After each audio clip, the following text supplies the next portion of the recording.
টি-20 বিশ্বকাপের পর দেশের জার্সিতে ভালো সময় যাচ্ছে না রিশাদ হোসেনের। বোলিংয়ে বৈচিত্র্য বাড়াতে কাজ করছেন, উইন্ডিজ সিরিজে কাজে লাগাতে চান। ভারতে ভালো সিরিজ না গেলেও আইপিএল এর সুযোগ পেলে দারুণ কিছু করতে চান টাইগার তারকা। মন থেকে মুছে ফেলতে চাইবেন, তবে শত চেষ্টাতেও হয়তো ভারতের বিপক্ষে শেষ টি-20 ভুলতে পারবেন না রিশাদ। এক ওভারে টানা 5টি ছক্কা খেয়েছিলেন। 3 ম্যাচের সিরিজে 7 ওভারে দিয়েছেন 127 রান। এরপর আইপিএলে খেলার স্বপ্ন হয়তো কঠিন বাস্তবতায় ধাক্কা লেগেছে। ইচ্ছা তো সবার থাকে, বাট বেশি আশা করা ভালো না। আমি আশা করি না কখনো কোনো কিছু না, তাহলে কষ্ট পাবো না। নর্মালি এরকম আমি চিন্তা করি না কখনো, যেমন বিপিএলের ড্রাফট নিয়েও চিন্তা করি না, যে নর্মাল থাকার চেষ্টা করি, যে কিছু একটা তো সব কিছু আল্লাহর হাতে, তো দেখা যাক কি হয়। ছোটবেলা থেকেই আইপিএল দেখেন, সাকিব লিটনের কারণে কলকাতা নাইট রাইডার্সকে পছন্দ করেন। আমি আমার উপর কনফিডেন্স আছি, তো ভালো দিন খারাপ দিন যে কেউ যখন তখন যাইতে পারে, তো আমি এত কিছু নিয়ে আশা করতেছি না। তো সেই দিনটা দেখা যাবে যখন আমার ওই সিচুয়েশনটা। কলকাতার সাকিব ভাই খেলছে, লিটন দা খেলছে, তো আমার ভালো লাগে। বিশ্বকাপের পারফরমেন্সে কানাডার গ্লোবাল টি-20 লিগ ও বিগ ব্যাশের সুযোগ পেয়েছেন। কানাডায় খেলতে পারেননি ভিসা জটিলতায়। বিগ ব্যাশের জন্য এখনও এনওসি পাননি। ব্যাটিংয়ে আসলে স্পেসিফিক কাজ করা হয়, যে আমার রোলটা আমি যতটুকু আমার সামর্থ্য আছে ততটুকু দেওয়ার চেষ্টা করি, তো এতটুকু, বেশি কিছু করার চেষ্টা করি না। কাজের তো শেষ নেই, শিকার তো শেষ নেই, এই জন্য আমি চেষ্টা করতেছি পেস বোলিং, স্পিন বোলিং আরও কীভাবে ডেভেলপ করা যায় নিজেকে। আফগান সিরিজে একটা ওয়ানডে খেলার সুযোগ পেয়েছেন। উইন্ডিজে দারুণ কিছু করতে হবে রিশাদকে, না হলে 2 ফরম্যাটেই জায়গা হয়ে যেতে পারে নড়বড়ে। ফেরদৌস ইসলাম, ইন্ডিপেন্ডেন্ট নিউজ।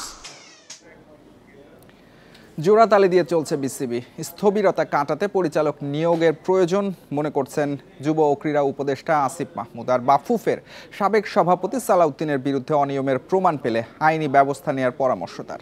বিভিন্ন ফেডারেশনের আর্থিক অসঙ্গতি নিয়েও সোচ্চার ক্রীড়া উপদেষ্টা। অন্তর্বর্তী সরকারের 100 দিন, বিভিন্ন ক্ষেত্রের মতো ক্রীড়াঙ্গনেও ছোঁয়া লেগেছে পরিবর্তনের। অনেকগুলো ফেডারেশনের কমিটি ভেঙে দেওয়া হয়েছে, নেতৃত্ব পরিবর্তন হয়েছে বিসিবি ও বাফুফেতে। 9 ফেডারেশনে গঠিত হয়েছে অ্যাডহক কমিটি। নাম পরিবর্তন হয়েছে 3 স্টেডিয়ামের। আসন্ন বিপিএল এর ভেন্যু সংস্কারের জন্য বাজেট বরাদ্দ দেওয়া হয়েছে। এছাড়া পূর্বাঞ্চলে স্পোর্টস ভিলেজ তৈরির পরিকল্পনাও আছে। পরিবর্তিত পরিস্থিতিতে পরিচালক সংকট নিয়ে চলছে বিসিবি। আগের স্ট্যান্ডিং কমিটিতে যেখানে বিভিন্ন দায়িত্ব সামলাতেন 25 জন, তা এখন চলছে 10 জন দিয়ে। স্থবিরতা কাটাতে নতুন পরিচালক নিয়োগের প্রয়োজন। এটা বাস্তব যে জোড়াতালি দিয়ে চলছে, কারণ অনেক ডিরেক্টররা এখন নেই। যে বিসিবির গঠনতন্ত্র আছে তার ভিত্তিতে নতুন ডিরেক্টরদেরকে আমাদের নিতে হবে, এবং সেটা নেওয়ার ক্ষেত্রেও কিছু চ্যালেঞ্জ আছে। যেমন আমাদের ক্রীড়া সংস্থাগুলো এখনো পুনর্গঠন হয়নি, পুনর্গঠনের কার্যক্রম চলমান আছে। বাফুফের আগের কমিটি নিয়ে অভিযোগ, বিশাল পরিমাণ অর্থ বাকি রেখে গেছেন সাবেক সভাপতি সালাউদ্দিন। ফেডারেশনের আর্থিক অনিয়মের প্রমাণ মিললে আইনি ব্যবস্থা নেওয়ার পরামর্শ। নতুন নেতৃত্ব দায়িত্ব নেওয়ার পরে বিসিবি এবং বাফুফে উভয়কেই এক্সটার্নাল অডিট করার জন্য মন্ত্রণালয়ের পক্ষ থেকে আমরা নির্দেশনা দিয়েছি। বিসিবি ইতিমধ্যেই এক্সটার্নাল অডিট শুরু করেছে এবং বাফুফেও শুরু করবে, এবং সেখানে আর্থিক কেলেঙ্কারির যদি কোনো পাওয়া যায় তাহলে সেক্ষেত্রে আইনি ব্যবস্থা নেওয়ার জন্য আমাদের পক্ষ থেকে নির্দেশনা দেয়া আছে। গুরুত্ব বিবেচনায় ফেডারেশনগুলোর পুনর্গঠন প্রক্রিয়া চলমান। সঠিক প্রক্রিয়ায় ক্রীড়াঙ্গনের স্বচ্ছতা আনতে চান উপদেষ্টা। প্রতিটি ফেডারেশনের জবাবদিহিতা নিশ্চিত করার জন্য আমরা ইতিমধ্যে বলেছি যে প্রতি বছর তাদেরকে একটা প্রোগ্রেস রিপোর্ট, তারা কি কাজ করেছেন, এবং অডিট রিপোর্টটা আমাদের জাতীয় ক্রীড়া পরিষদে যেন সাবমিট করে। জাতীয় ক্রীড়া পুরস্কার নিয়ে ভাবনা আছে যুব ও ক্রীড়া উপদেষ্টার। Muhammad Nazim, independent News, Dhaka. নারী ফুটবলে আর্থিক নিরাপত্তা নিশ্চিতে ব্যক্তিগত স্পন্সর প্রয়োজন। সাবজয়ী দলের এক সংবর্ধনা অনুষ্ঠানে একথা জানান অধিনায়ক সাবিনা খাতুন। নতুন চুক্তিতে বেতন বৃদ্ধির সঙ্গে হেলথ ইন্স্যুরেন্সের দাবি সাবিনাদের। টানা 2 বার দক্ষিণ এশিয়ার শ্রেষ্ঠত্ব অর্জন। শুধু প্রশংসাই নয়, অর্থের সঙ্গে পাচ্ছেন নানা পুরস্কার। শিরোপা জয়ের পর নানা মহল থেকে সংকট সমাধানের আশ্বাসও মিলেছে। আগেও তেমনই হতো, কিন্তু সময় গড়ানোর সঙ্গে পুরনো অবস্থা ফিরে আসে।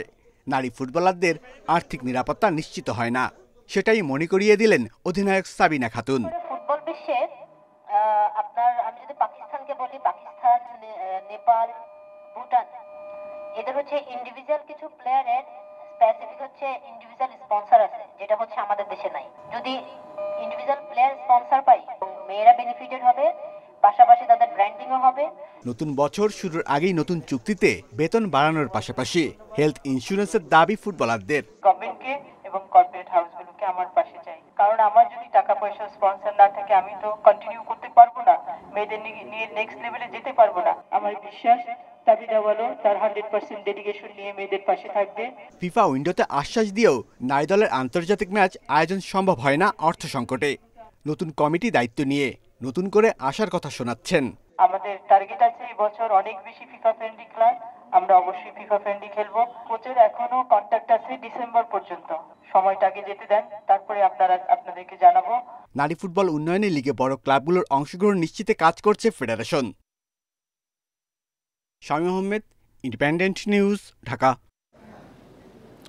বেশ কিছু নতুন নিয়ম যোগ হয়েছে 2025 আইপিএলে। 24 নভেম্বর সৌদি আরবের জেদ্দায় শুরু আইপিএলের মেগা নিলাম। 2 দিন ব্যাপী হবে এই নিলাম অনুষ্ঠান। এর আগে আলোচনায় প্লেয়ার রিটেনশন, ম্যাচ ফি সহ নতুন সব নিয়ম। আইপিএল মানেই অর্থের ঝনঝনানি, অবিশ্বাস্য অঙ্কের পারিশ্রমিক, সঙ্গে তীব্র প্রতিদ্বন্দ্বিতা। আর তাই বিশ্বব্যাপী ক্রিকেটাররা মুখিয়ে থাকেন এই টুর্নামেন্ট খেলতে। বেশ কিছু নতুন নিয়ম নিয়ে হবে 2025 আইপিএল। প্লেয়ার রিটেনশন সিস্টেমে বদল এসেছে। 6 প্লেয়ার রিটেনের নিয়ম, যেখানে সর্বোচ্চ 5 জন ক্যাপ্ট ও সর্বোচ্চ 2 জন আনক্যাপ্ট প্লেয়ার রাখা যাবে। এরই মধ্যে রিটেনশন সম্পন্ন ফ্র্যাঞ্চাইজিগুলোর। আনক্যাপ্ট প্লেয়ার ক্যাটাগরিতেও নতুনত্ব। জাতীয় দলের জার্সিতে অভিষেক না হওয়া ক্রিকেটার মাত্রই আনক্যাপ্ট। তবে বিসিসিআই ভিন্ন নিয়ম করেছে। শেষ 5 বছর ভারতের হয়ে না খেলা কিংবা বোর্ডের চুক্তিতে না থাকা ক্রিকেটারও আনক্যাপ্ট হিসেবে বিবেচিত হবে। আনক্যাপ্ট প্লেয়ারের সর্বোচ্চ রিটেনশন মূল্য 4 কোটি রুপি। সেই হিসেবে বেশ লাভবান চেন্নাই সুপার কিংস। খুব সহজেই ধোনিকে ধরে রাখতে পেরেছে সিএসকে। আগে ম্যাচ খেলার ভিত্তিতে চুক্তি অনুযায়ী পারিশ্রমিক পেতেন ক্রিকেটাররা। এবার চুক্তির অঙ্কের পাশাপাশি আলাদা করে থাকছে 7.5 লাখ রুপি ম্যাচ ফি। এই ফি বাবদ ফ্র্যাঞ্চাইজিগুলোর প্রতি ম্যাচে খরচ পড়বে 90 লাখ রুপি। তবে এই অর্থ দলগুলোর বহন করতে হবে না, আয়োজক কর্তৃপক্ষই এই বাড়তি অর্থ দিবে। নিয়মের এখানেই শেষ না। নিবন্ধন ছাড়া কোনো বিদেশি ক্রিকেটার ফ্র্যাঞ্চাইজির সঙ্গে চুক্তি করলে পরের বছর নিলামে অযোগ্য হিসেবে বিবেচিত হবে। আর নিলামে বিক্রির পর কোনো বিদেশি খেলোয়াড় নিজেকে সরিয়ে নিলে পরের 2 মৌসুম অংশ নিতে পারবেন না।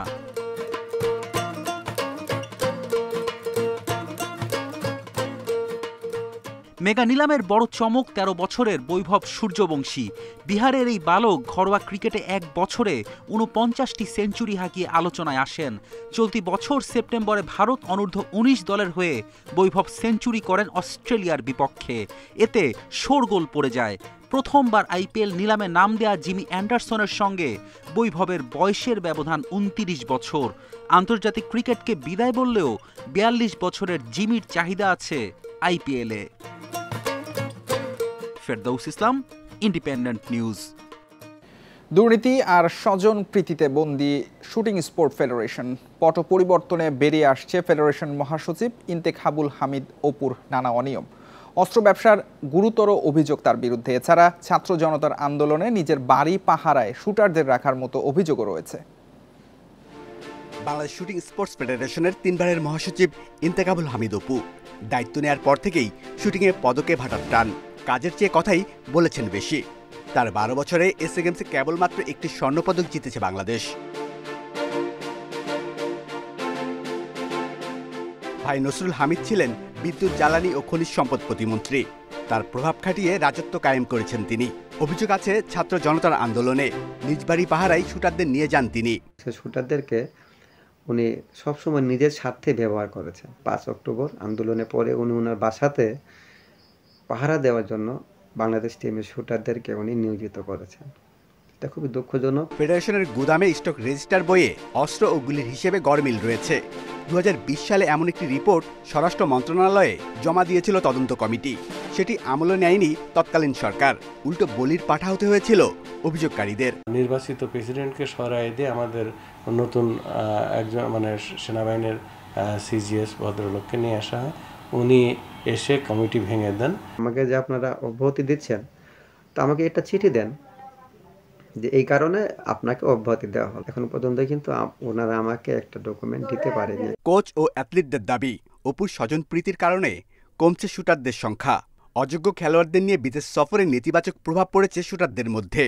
ওনার দল এবং ওনার গ্রুপ, ওনার প্যানেল এবং ওনার পছন্দের শুটার, এর বাইরে কিন্তু কেউ তেমন সুযোগ পাচ্ছে না। যারা আসতেছে তাদেরকে টেকনিক্যালি সরাই দেওয়া হচ্ছে। সহকারী কোচ ও ম্যানেজার নিয়ে আছে বিস্তর অভিযোগ। নিজস্ব লোকদের সুবিধা দিতে অপছন্দের শুটারদের ধরিয়ে দেয়া হতো খারাপ গুলি। Shamim Ahmed, Independent News, Dhaka. এ ছিল আজকের যত খেলায় আমন্ত্রণ পরের আয়োজনে।